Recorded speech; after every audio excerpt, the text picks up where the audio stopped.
Dear students, let's try to write a program which uses all the three basic data types. So basically what we have to do is that we have to uh, open a new file, new source file, okay, and then we have to write a command here. Let's suppose program for using all the three basic data types, and let's try to include all the header files. Hash include IO stream and using the standard namespace, and now this main function, the body of the main function. So what we have to do is that we have to write the uh, first we have to declare the variables. Let's suppose this is, first of all, we are going to declare an integer variable. Assume that the name of the variable is num and the data type is what? The data type is int or integer. So number is the first variable, and we have declared the first variable in the first line. We can also put comment here, declaration of variable, declaration of integer variable, and then we have to declare a character variable ch. So what we have to do is we have to put comments here, declaration of character variable, and we have to declare another variable of type float. So we can say number 2. Now this is the declaration of, in comment section we need to write declaration of real or declaration of float variable. Now what we need to do is we need to assign values to these different variables. So because we discussed that integer variable is going to store the integer constant. Let's assume the integer constant is 75. Okay, so this is the value which is going to be stored in number variable, and then we need to use another variable. As we have discussed in lecture, that basically the length of the character is what, that is one variable, one character. So what we need to do is we need to enclose this in single quotation and number 2 variable number 2.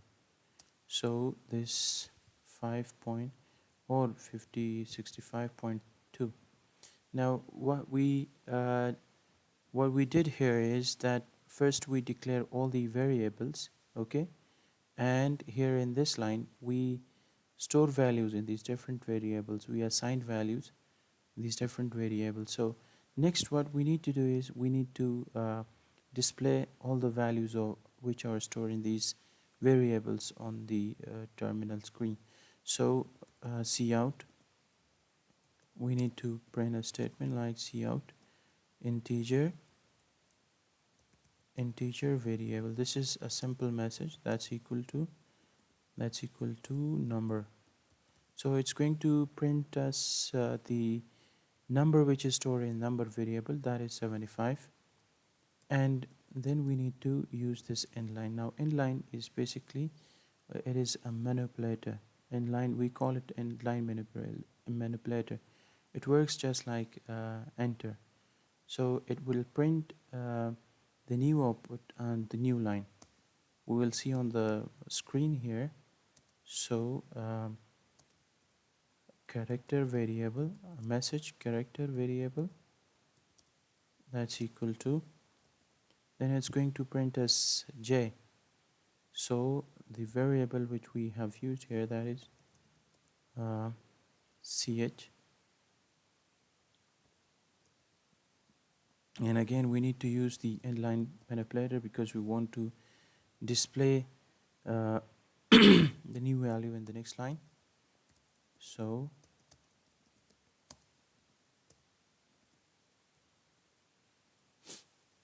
float variable equal to number 2.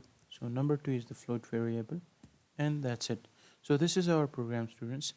Now in the initially we declared all the variables here, and then we assigned value to these different variables this way, and this is basically the output statement. So this statement is going to print whatever is stored in the different variables, for example in number variable, in ch variable, and n number 2 variable. So let's try to save this program in um, computer basic data types.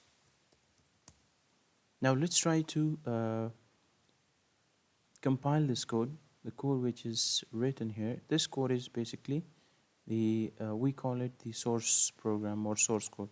This is the source program. So what we need to do is that we need to compile it to in order to get object code. So let's try to compile this code. Now you can see on the screen, this is the result of the program that we wrote here.